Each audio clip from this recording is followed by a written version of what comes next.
नमस्कार।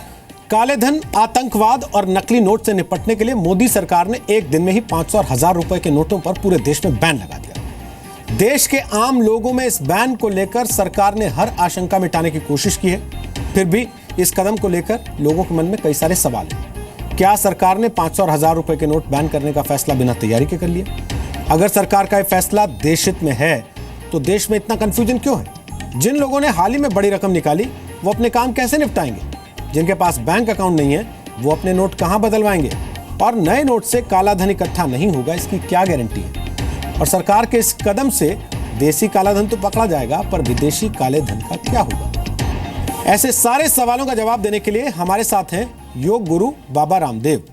योग गुरु रामदेव को देश भर में काले धन के खिलाफ बड़ी लड़ाई लड़ने के लिए जाना जाता है और उनसे आज की ये बातचीत इसलिए भी अहम है क्योंकि बाबा रामदेव ऐसा मानते हैं कि काला धन और काला मन किसी भी देश के लिए अच्छा नहीं है।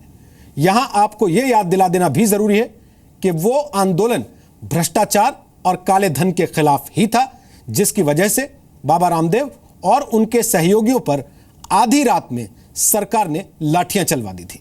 योग गुरु रामदेव, आपका स्वागत है जी न्यूज पर। सबसे पहले, आज कांग्रेस के एक बड़े नेता ने इसे आर्थिक इमरजेंसी करार दिया। इमरजेंसी के समय में नसबंदी कर दी गई थी लोगों की जबरदस्ती। आज लगता है आपको काले धन की नसबंदी हो गई, इसलिए उनको इमरजेंसी याद आ रही है।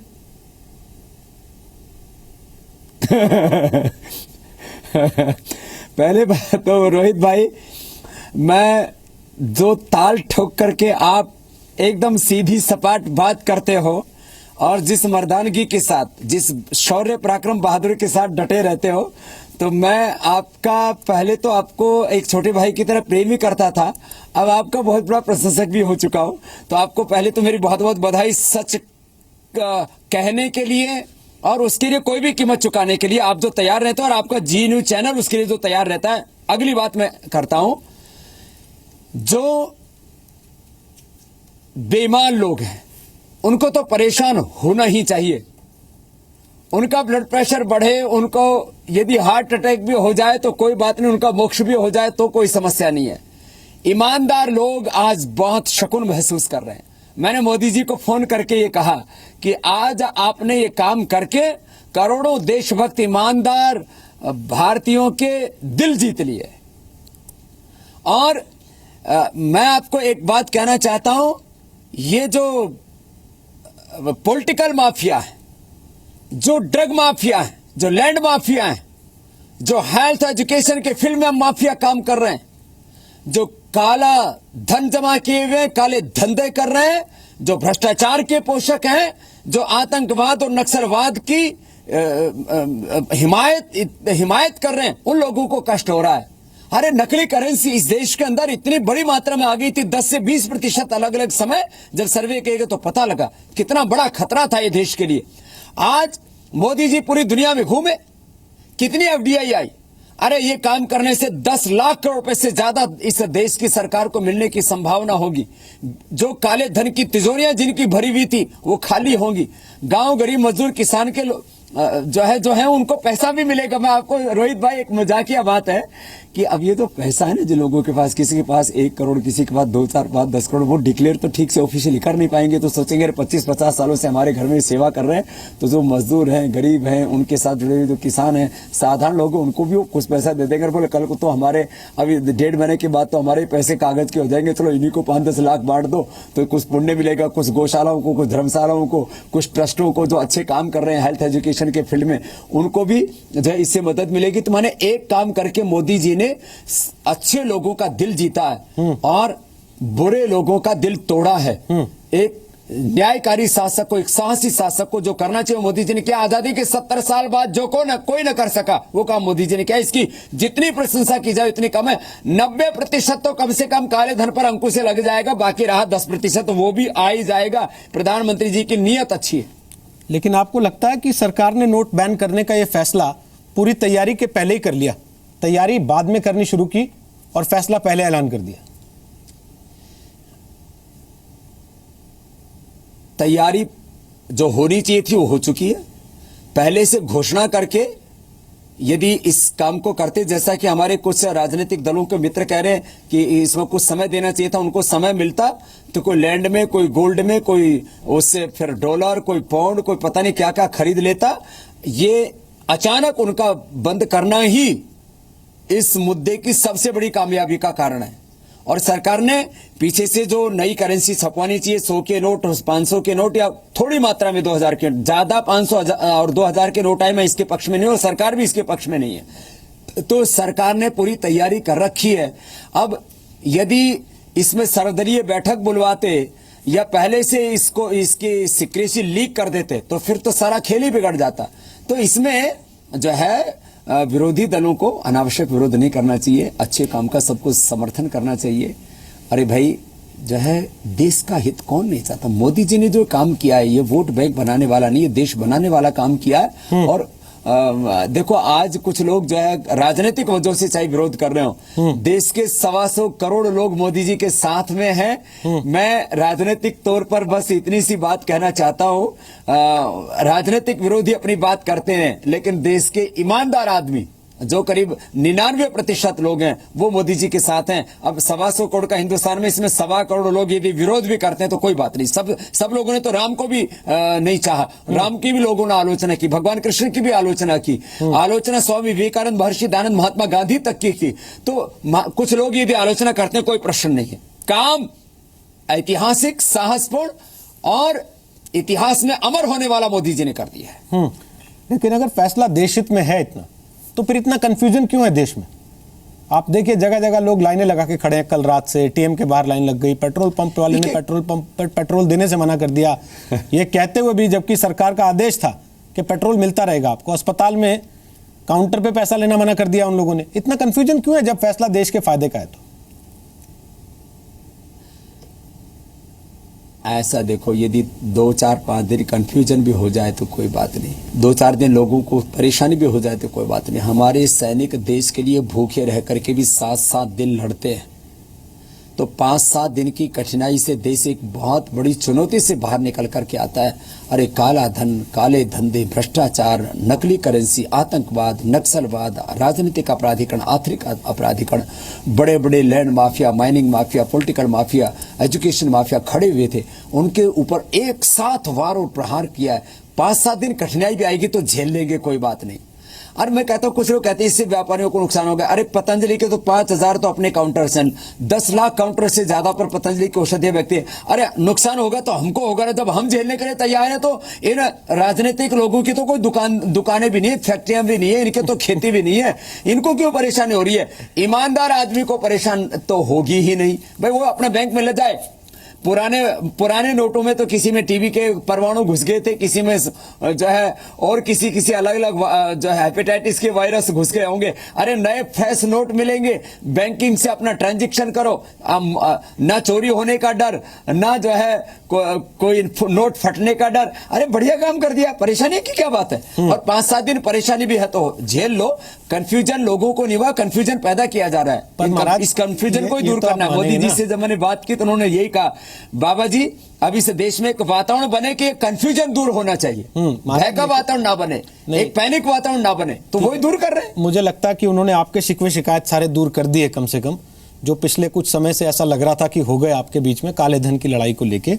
लेकिन महाराज 40,000 शादियां हैं आने वाले कुछ दिनों में। बहुत सारे ऐसे परिवार हैं जिन्होंने कैश निकाल लिया था। आपको तो मालूम है अपने यहाँ परंपराएं कैसी कैसी हैं, लोग लिफाफे में नोट डाल के देते हैं शगुन के तौर पे। अब वो सब लोग कहाँ जाएंगे? वो जरूरी काम बेचारे कैसे निपटाएंगे अपने? टेंट वाला कैश में करता है, कार्ड में लेता है। आप एक एक प्रश्न करो, मैं सबका समाधान का बताता हूं आपको। जी बताइए। मैं मानता हूं, देखो, एक आदमी शादी करने के लिए एक दिन में पैसा नहीं जुटाता, अपनी बेटी की शादी करने के लिए वो 20-25 सालों से पैसा जुटाता है। तो मोदी जी ने तो बोला है, वित्त मंत्री जी ने बोला है, अमित शाह जी ने बोला है, अरे भाई जो आपके पास में ईमानदारी का पैसा है उसको आप बैंक में लेकर के जाइए, आपको नए नोट मिलेंगे ना। तो चकाचक नोट दो, गले सड़े पुराने किसी ने थूक लगा करके वो थूक चाटने से क्या फायदा है? नए नोट लो, बैंक में जाओ, जमा कराओ। 1-2 दिन में कोई प्रलय आने वाली नहीं है। और जो है कम से कम इससे दहेज के ऊपर भी अंकुश लगेगा। किसी भी तरह की कोई परेशानी नहीं है। ईमानदार आदमी को कोई परेशानी नहीं होगी और बेईमान आदमी को तो परेशानी होनी ही चाहिए। यही तो साहसपूर्ण कार्य है। जब प्रधानमंत्री जी देश के प्रधानमंत्री नहीं बने थे, गुजरात के मुख्यमंत्री थे, तब मैं उनसे मिला और एक लंबी वार्ता के दौरान मैंने उनसे कहा कि मोदी साहब, इसमें हो सकता है आपकी पार्टी की तरफ से भी दिक्कत आए, हो सकता है बड़े बड़े कॉर्पोरेट हाउसेस की तरफ से दिक्कत आए, हो सकता है बड़े बड़े जो अधिकारी हैं, क्योंकि corrupt bureaucrats, corrupt politician, corrupt executives, जो बड़े बड़े माफिया लोग हैं, वो आपको इस काम करने से रोकें तो आप क्या करेंगे? उन्होंने कहा बाबा जी 100 नहीं 200% मैं इस काम को करके दिखाऊंगा, आप मुझ पर भरोसा कीजिए। उन्होंने वादा खिलाफी नहीं की है। मैं अब इस बात को कह सकता हूं कि मोदी जी का ट्रैक रिकॉर्ड, यही मैंने बोला है इस बात को कई बार कि जो उन्होंने कहा वो किया है। मोदी जी एक साहसी आदमी है। जो थोड़ी बहुत समस्याएं होंगी उनका भी समाधान हो जाएगा। पूरी तैयारी के साथ मोदी जी ने काम किया। किसी भी तरह से कोई कंफ्यूजन मुझे तो नहीं दिखता है। महाराज 500 का नोट बंद हुआ, 1000 का नोट बंद हुआ, उसकी जगह 2000 का नोट आ जाएगा, उससे काला धन इकट्ठा नहीं होगा लोगों का, इसमें क्या गारंटी है? देखो रोहित भाई, अभी आरबीआई की जो पूरी रिपोर्ट्स हैं 28 मार्च 2016 तक की मैंने पढ़ी है, नेट के ऊपर मिलती है, कोई भी पढ़ सकता है। 17.77 लाख करोड़ रुपए मनी इन सर्कुलेशन के रूप में करेंसी थी। अब इसमें करीब 15 लाख करोड़ रुपए 500 और 1000 के नोट थे। अब आप सोचो, इतनी बड़ी मात्रा में ये 15 लाख करोड़ रुपए नई मुद्रा के रूप में यदि लाख करोड़ भी छाप दिए 500 और 2000 के नोट, तो ये करीब 90% तो पहले वाली तो 100% सफाई हो गई। और यदि 10-20% कोई जनरेट भी होगी प्रॉब्लम, तो उसका फिर से कोई सॉल्यूशन निकल जाएगा। एक बार तो गंगा पूरी साफ हो जाएगी, उसके बाद थोड़ा बहुत कहीं पानी गंदा भी होगा तो ट्रीटमेंट प्लांट लगा दिए जाएंगे, चिंता मत करो। और इतनी बड़ी मात्रा में 500 और 2000 के नोट नहीं छपेंगे जो अभी छाप चुके थे। लेकिन 2000 के नोट से छुट्टी की समस्या तो आएगी। नहीं, मैं मानता हूं कि जो है 2000 रुपए का नोट नहीं होना चाहिए। अब जो भी 2000 का नोट हो सकता है। अब जैसे बैंकिंग सिस्टम में बैंकों को भी कैश रखना पड़ता है, तो यदि एक लिमिट में रहेगा, लिमिट में तो कोई चीज, हमारे यहाँ जहर भी बुरा नहीं माना गया, लिमिट में कोई चीज रहती है तो कोई दिक्कत नहीं है। जिनके पास बैंक अकाउंट ही नहीं है वो क्या करेंगे? हम तो जहर का विष का प्रयोग करते हैं आयुर्वेद में। बहुत बड़ा तबका है जिनके पास बैंक अकाउंट ही नहीं। अरे भाई, कितने करोड़ों लोगों के बैंक अकाउंट खुलवाए। मोदी जी ने चरणबद्ध तरीके से काम को किया। पहले बैंक अकाउंट खुलवाए, फिर कहा कि भाई जिनके पास भी काला धन है जमा करा दो, उसके बाद ये तीसरा कदम उठाया। तो ऐसा कोई नहीं कह सकता कि मोदी जी ने मौका नहीं दिया। अभी करोड़ों लोगों का, जिनको भी सब्सिडी का फायदा मिलता था, उन सब का पहले मोदी जी ने बैंक अकाउंट खुलवाया। हिंदुस्तान के इतिहास में पहली बार सबसे ज्यादा बैंक अकाउंट खुले। अब उनमें पैसा भी जाएगा। मैं कह रहा था ना, जिन लोगों के पास में ज्यादा पैसा है वो पैसा गरीब मजदूर किसानों को मिलेगा। पहले खाते खुले, अब उनमें धन भी जाएगा। ऐसे बहुत कम लोग हैं जिनके खाते नहीं, और बैंक में जाते खाता खोल देंगे बैंक वाले। और जिनके पास में खाता खुलाने के लिए पैसे नहीं, 2-4 हजार रुपए तो वैसे ही बदल देंगे। तो ऐसा कोई भी किसी भी प्रकार का पैनिक होने की आवश्यकता नहीं है। समस्या केवल बेईमान लोगों को है और उनको तो समस्या होनी ही चाहिए। देसी काला धन तो रुक जाएगा। चलिए, इससे माने मोदी जी तो लोगों के दिलों में अमर हो चुके हैं, दिल जीत लिया उन्होंने। देसी काला धन तो चलिए इससे रुक जाएगा, मैं आपकी बात मान लूं एक बार को, लेकिन सारी लड़ाई तो विदेशी काले धन की थी ना। विदेशी काला धन कैसे आएगा? न, सारी लड़ाई विदेशी की नहीं थी। 90% देश की आंतरिक अर्थव्यवस्था में काला धन है। मैंने बार बार इस बात को कहा है। 10% बाहर है। अब बाहर भी जब एक देश का प्रधानमंत्री इतनी मजबूती से उभर रहा है, तो अमेरिका की तरह वो भी अब दबाव डाल सकेगा, चाहे वो स्विट्जरलैंड है, चाहे और दूसरे टैक्स हेवन्स है। और अब तो देखो, जो है इस बार ट्रंप ने भी अपने यहां बोला, अब की बार ट्रंप सरकार। अब ट्रंप और मोदी जी का भी एक अच्छा लिंक होगा। पूरी दुनिया के आतंकवादियों के बुरे दिन आने वाले हैं क्योंकि ट्रंप आ गए। पाकिस्तान के भी बुरे दिन आने वाले हैं क्योंकि पाकिस्तान की सारी फंडिंग अब ट्रंप बंद करने वाला है, जो अमेरिका की तरफ से होती थी। और हिंदुस्तान का प्रधानमंत्री ताकत के साथ उभर रहा है। तो जब अमेरिका, भारत, चीन, सारी दुनिया की ताकतें भी अब मोदी जी के साथ एकीकृत हो रही हैं, तो एक देश के प्रधानमंत्री को हमें और ताकत देनी चाहिए। जब देश के अंदर उन्होंने बड़ा निर्णय लिए तो विदेशी सरकारों पर भी मोदी जी दबाव डाल सकेंगे। ऐसी हैसियत में मोदी जी आ चुके हैं, बाहर वाले भी ले आएंगे, अब मुझे भरोसा हो गया है। अब आपकी शिकायतें दूर हो गई हैं क्या प्रधानमंत्री से, खास तौर पे काले धन की लड़ाई को लेके जो आपने जंग शुरू की थी और उसके बाद अब कोई शिकायत नहीं रह गई है?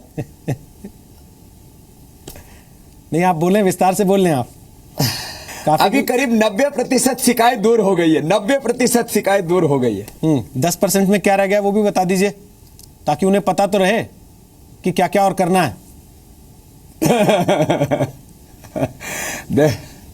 देखो, अभी एक तो 500 और 2000 का नोट ज्यादा ना छापें, जो बाहर भी काला धन है उसको वापस ले आए, और सबसे बड़ा तो काला धनी समस्या। अब देखो, करीब एफडीआई के लिए पूरी दुनिया में मोदी जी घूमे, कितना पैसा आया विदेशों से, शायद 1-2 लाख करोड़ भी नहीं आया। इससे सीधा 10 लाख करोड़ रुपए मिलेगा। इससे लाखों विद्यालय, हजारों विश्वविद्यालय, कितने इससे मैन्युफैक्चरिंग यूनिट, कितने इसमें रिसर्च का काम, कितने इससे देश की सेना को आधुनिक बनाने का काम, और इससे कितने गरीबों के हित के काम होंगे। ये पैसा भी तो इनडायरेक्ट रूप में फिर गरीबों के, सरकार का पैसा इनडायरेक्ट रूप में आम आदमी का पैसा, वो देश का पैसा है, किसी न किसी रूप में वो देश के पास ही जाएगा। तो ये बहुत बड़ा काम हुआ है। तो बाकी अब कोई ज्यादा शिकायत बाकी रही नहीं है, क्योंकि ये बहुत बड़ा काम था। कई बार मुझे ऐसा लग रहा था कि कहीं मोदी जी दबाव में तो नहीं आ गए।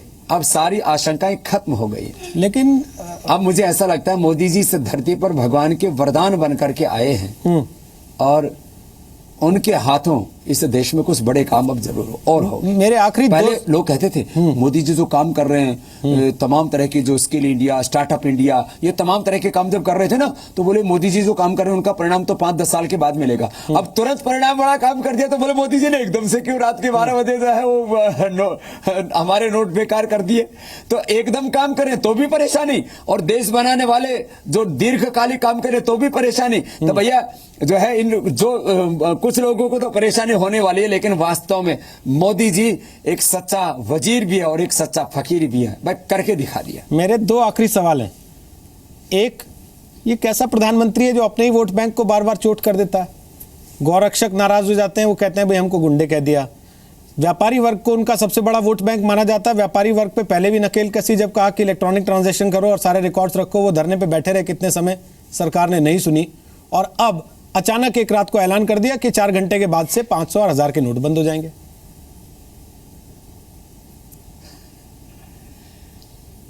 गौ सेवकों की शिकायत तो दूर हो जाएगी, क्योंकि अब ये जो बड़े बड़े जो लोगों की तिजोरियों में पैसे पड़े हुए हैं ना, ये भी गौशालाओं की तरफ ही जाएंगे। अरे भाई कुछ पुण्य कर लो, गौशाला वाले बैंक में जमा कर देंगे, उनकी गौशाला चल जाएंगी।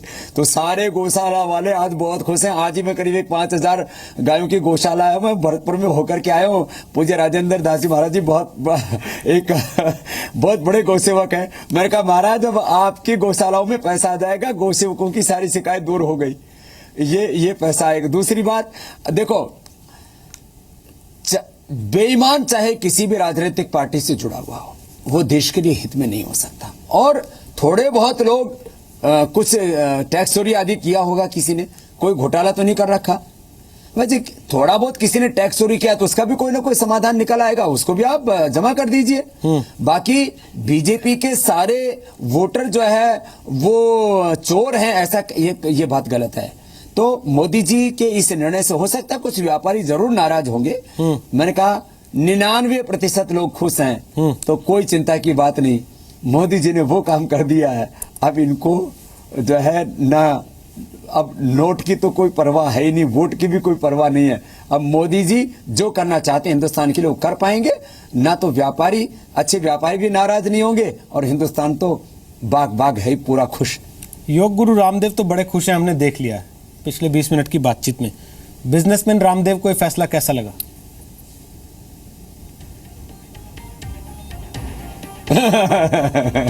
देखो भैया रोहित भाई, पतंजलि का प्रॉफिट 100% चैरिटी के लिए। हम तो ये कोई बिजनेस कर ही नहीं रहे, योग और कर्मयोग कर रहे हैं। उद्योग तो उसका बाय प्रोडक्ट है। 5 लाख लोगों को हमारा अगले 5 सालों में लक्ष्य है कि हम उनको नौकरी दे पाए। गरीबी मुक्त भारत, बेरोजगारी मुक्त भारत, स्वावलंबी, आत्मनिर्भर, परम वैभवशाली भारत बनाने का संकल्प है। इसलिए मैं कोई कारोबारी नहीं हूं, मैं कोई व्यापारी नहीं हूं भैया। मेरे तो ना पहले बैंक बैलेंस है, ना आज ना मेरे पास व्हाइट मनी है, ना मेरे पास ब्लैक मनी है। जो है वो देश का है, देश के लिए और देश के लिए रहेगा। इसलिए जो मैंने कहा कि स्वामी रामदेव हो या देश का कोई भी दूसरा व्यक्ति, जो भी देश का भला सोचता है वो सब इससे खुश होंगे, अधिकारी हो, व्यापारी हो, कर्मचारी हो, योगी हो, कर्मयोगी हो, भोगी हो। बहुत बहुत शुक्रिया बाबा रामदेव आज जी न्यूज़ पर आने के लिए और हमारे दर्शकों के सामने इन सवालों के जवाब देने के लिए। हमारे दर्शक हैं राजेश, वो लिख रहे हैं कि बाबा रामदेव ने सारा कन्फ्यूजन दूर कर दिया, दिल जीत लिया, जैसा आप कह रहे थे कि मोदी जी ने दिल जीत लिया। और चलते चलते एक और पढ़ के सुना देता हूँ। एक दर्शक ने लिखा है, मजाक में ही सही, लेकिन वो कह रहे हैं आज तक चेक बाउंस होते देखा था, आज कैश बाउंस होते पहली बार देखा है। राम सिंह ने ये बात लिखी है, लेकिन ये बता देना हम अपने दर्शकों को पर समझते हैं कि कैश भी बाउंस हुआ है, 1-2 दिन ही होगा। आप बैंक में जा सकते हैं, 50 दिन का वक्त आपको सरकार ने दिया है। आप अपने उस नोट को बदलवा सकते हैं, जो 500 और 1000 रुपए का नोट आपके पास है उसे अकाउंट में जमा कर सकते हैं और बैंक में आप कितना भी पैसा फिलहाल जमा कर सकते हैं, जो बाद में आप अपनी जरूरत के हिसाब से वापस निकाल पाएंगे। फिलहाल इतना ही।